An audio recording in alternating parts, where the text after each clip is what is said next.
In today's recipe video, we're gonna make this delicious creamy chicken soup. It's super easy, super delicious. You're gonna need chicken broth and water, 3 chicken breasts. I'm gonna add my rice in. This is the rice that I use, as well as all of these seasonings. I'll have them all linked down below.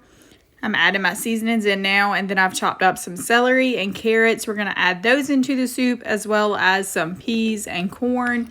You could add other vegetables as well. This is everything put together. We're gonna put the top on and let it simmer for 30 minutes. Next, we're gonna make the creamy part. So I've added in a cup of flour.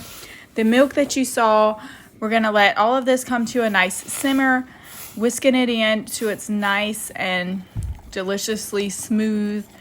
Then we're gonna add that mixture into our pot with our chicken that we have boiling with the vegetables.